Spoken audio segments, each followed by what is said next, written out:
Hello दोस्तों, आज हम देखने वाले हैं इतिहास की विषय वस्तु। आगे बढ़ने से पहले हम समझ लेते हैं कि इतिहास की विषय वस्तु है क्या। इतिहास लेखन में किस तरह के विषय वस्तु को सम्मिलित किया जाता है, इसके बारे में हम चर्चा करेंगे।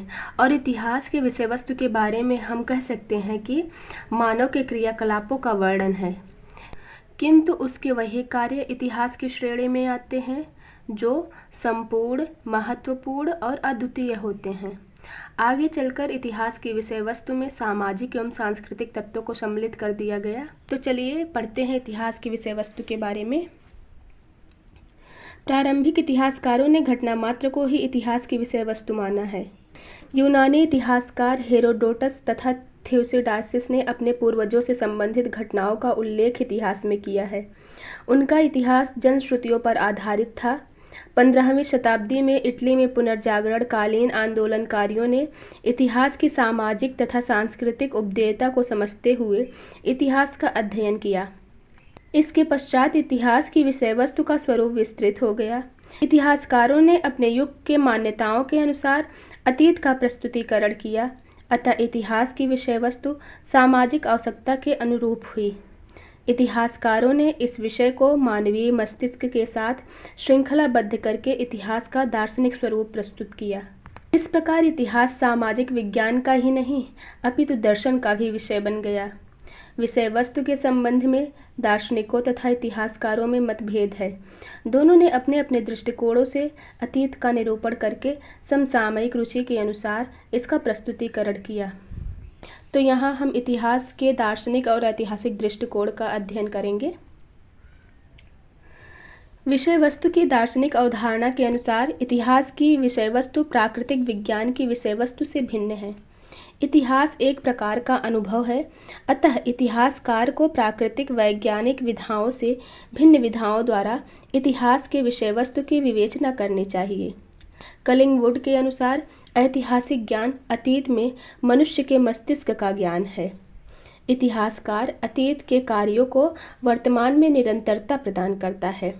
इसकी विषय वस्तु विचार प्रक्रिया है। इतिहासकार जिन प्रक्रियाओं का अध्ययन करता है उन्हें वह मात्र देखता नहीं बल्कि अपने मस्तिष्क में अनुभव द्वारा सजीव करता है। अतः इतिहास की विषय वस्तु वह है जिसकी पुनरानुभूति इतिहासकार के मस्तिष्क में हो सके।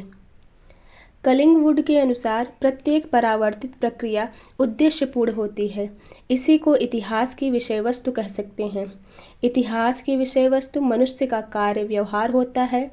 वैज्ञानिक तथा दार्शनिक इतिहासकार का कार्य उद्देश्यपूर्ण तथा व्यवहारिक होता है।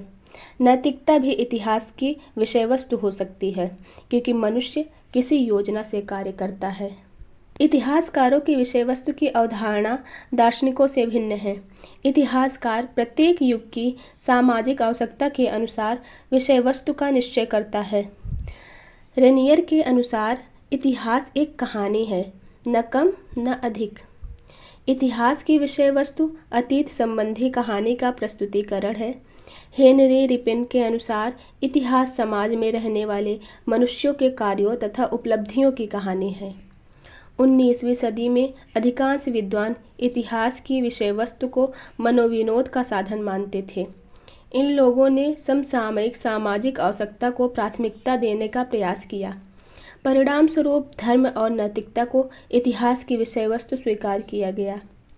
मैकाले, सर वाल्टर स्कॉट तथा कार्लाइल ने इतिहास की विषय वस्तु को मनोरंजन का साधन स्वीकार किया। 20वीं सदी में वैज्ञानिक इतिहासकारों ने विषय वस्तु के स्वरूप में क्रांतिकारी परिवर्तन किया।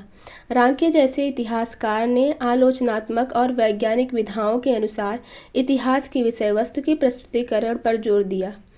विषय वस्तु की आवश्यकता के अनुसार इतिहास का क्षेत्र निरंतर विस्तृत होता जा रहा है।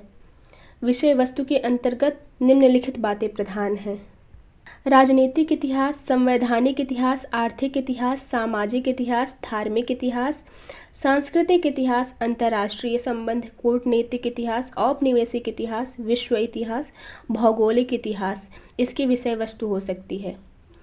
उपर्युक्त विवेचना से स्पष्ट हो जाता है कि इतिहास की विषय वस्तु का स्वरूप सामाजिक आवश्यकताओं के अनुसार निरंतर विस्तृत होता जा रहा है। अंत में हम कह सकते हैं कि इतिहास की विषय वस्तु युग तथा सामाजिक आवश्यकता की देन है।